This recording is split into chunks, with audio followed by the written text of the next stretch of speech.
Welcome to the channel, everybody. We are the Obsolete Punx. I'm joined by Losty, Hood, and oh, there's Timmy. We're checking out Suffer Tonight by Bad Religion. We are on the final track, and that is one of the most depressing things I've had to say all night. God damn it. But I'll be optimistic. So let's check out Pessimistic Lines. Go.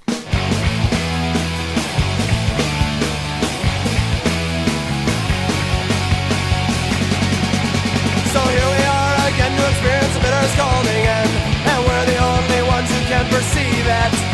But others sing of beauty and the story that's unfolded as one that uses praise and ritual. My pessimistic lines, the superstitious lies, and the modern age's lies won't absolve you. And a professorial truth, and the dear clairvoyant Jude, and of course the nightly news will deceive you. What do?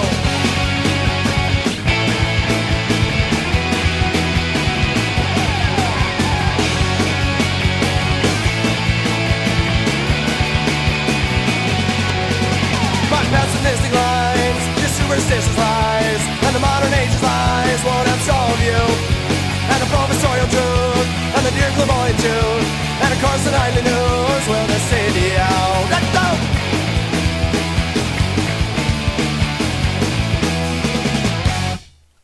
I want to make this last as long as possible. This has just been a nice evening. I love this album. Hood.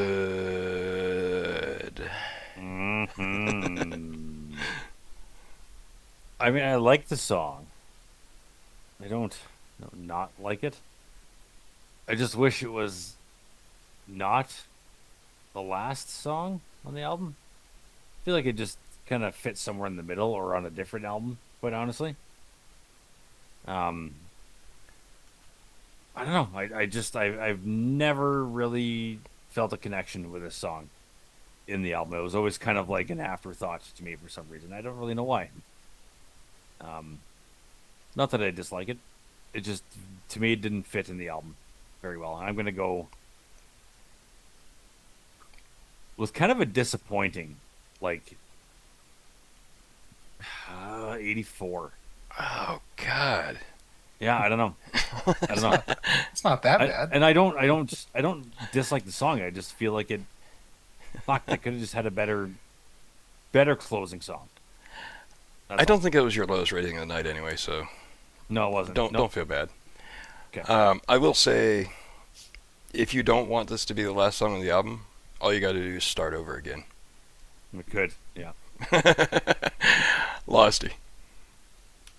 Yeah, it is a little bit of an interesting closer. You don't always necessarily hear an album close with a minute-long song. Mm-hmm. And lyrically, it's fantastic. But yeah, again, I don't know if it's, thematically wrapping anything up on the album. The one thing I will point out, though, I think it does work as a closer in the sense that, and maybe I'm putting things into it that aren't there, but there's some musical motifs that kind of mirror You Are the Government in this song, which to me, gives it this nice, rotating thing with the album where the first track goes, to the last track, goes into the first track. And I don't know if that was intentional or not, but that's kind of the way I hear it now after listening to it for all this time. And yeah, just on top of that, I think it's pretty catchy. I think it's a good song. 92. Yeah, I didn't even think of that. Yeah, that would flow nicely back into You Are the Government. So that actually makes what I said make sense. Fucking weird. Timmy. No, I agree exactly what you just said there, Lost Motel. The musicality of it is kind of a mellower version of You Are the Government as far as the music goes. They just flow together so well, where one picks up and the other drops off, and then you can go right back to it. I am going to drop some points because of the final line, and of course the nightly news will deceive you. Disagree. That never happens, ever. That is a lie. That is fake news. I'm just letting you know right now. So, but yeah, it's a really good closing track on this, I think. 91. It's funny you said that to me. One of the things I wanted to mention was like they're talking about the nightly news deceiving you. They had no idea what the fuck was to come with fucking cable news. Holy shit! Oh, they knew. Mhm. I'm telling you right now, they knew. CNN wasn't even in existence back then, was it? Sure it was. Was Yeah, it? 88. Yeah, Oh, okay. I thought it was after that, but maybe. I don't know. It was around that time, I think, because cable wasn't really big until the '80s anyway. But I mean, yeah, a little bit in the '70s. HBO, whatever. Um, yeah, I agree with the sentiment of the song very much. I'm a flat 90 on this. Yeah. Final score is an 89 on that song. Is Hell yeah. that wrap it up there, fellas? Does that fucking Suffer. wrap it up? Suffer's over. Oh Hmm. man, I'm sad. that went too quickly. All right, how do we want to go about this? Do we want the final song scores? I or like I like just the way we did it throw last out? time, where Yeah. we all named our we all said our scores first, and then found out what our average was. Yeah, All I right, like let's that go. too. Let's go. Lost Motel. Well, this was one I went into knowing that the single song scores were not going to matter because this album is an entity. Like the individual songs are amazing. But there's so much more to this album than the songs. We talked about that a lot at the beginning. Just its importance in music, especially punk music. Yeah, if we're talking everything all in, I think I would give this album like a 98 overall. Mhm. Good. Keep up with 100. that. 100. Enough said. Hayden. Oh, not Hood. Okay. No, he already went. Oh, he did. There's Mhm. nothing else to say. Oh. It's 100. 100 for me. Cool. You time traveled, Payton. Wow. I do that a lot. Always into the future for some reason, though. Um, Second by second. right? God damn it. Honestly, I would have, going into this, I probably would have said 95.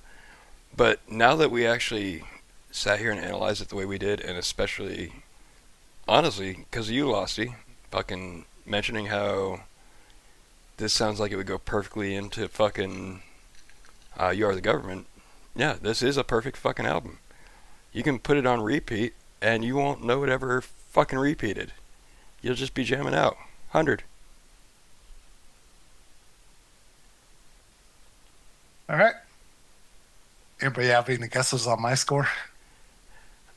Somewhere between 100 and a 0 billion. and 100. I was You thinking, nailed it, Lost Motel. So Yes, here's what I'm gonna 100. say. I was thinking somewhere I- between 100 and a billion, but whatever. I don't think there's been a more important album that had an influence on modern punk rock ever in history. For anything that's come out after 1988, you have like other albums that have like little bits and pieces that throw a lot of shit in there, but this is like you look back to like 1987 and prior, and 1989 forward. This is the starting point of modern punk rock right here. It doesn't get any better.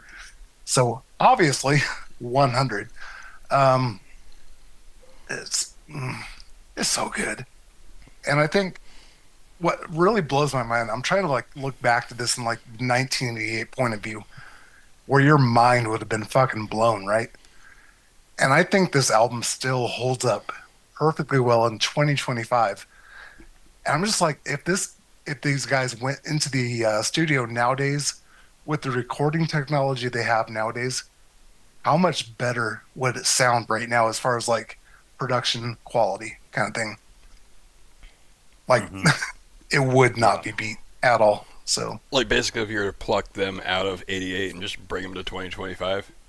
yeah, exactly. Yeah. Just be like, go in the studio right now and you have like unlimited tracks that you can tracking to do. Unlimited, mixing software, all this kind of things. Shit. Holy shit. Things they could have done. Yeah. But again, it still holds up. Here we are almost 40 years later. Was it 30, 37 years? Yeah. Still fucking holds up. So Yeah. love it. So That's fantastic. I love that idea of like, yeah, that this could be like if this album did not exist in the world before 2025 and it was recorded now with everything we have, people would be like, holy shit, have you heard this groundbreaking record? Yeah. Like, Yeah. Yeah. indeed. It was no Pennywise. It was no Viagra Boys, but it was pretty good. So good job, Bad Religion, I guess. You know? Yeah. Fucking great album, guys. Have a great time with y'all doing this. This is awesome. God damn. Nothing's going to compare to this at this point. This is just, Except to find one. yeah. We're done. Obsolete Punx signing Retired. it's off. over. We It's been found nice it. knowing you guys. Thank you for all Yeah. the support throughout the month.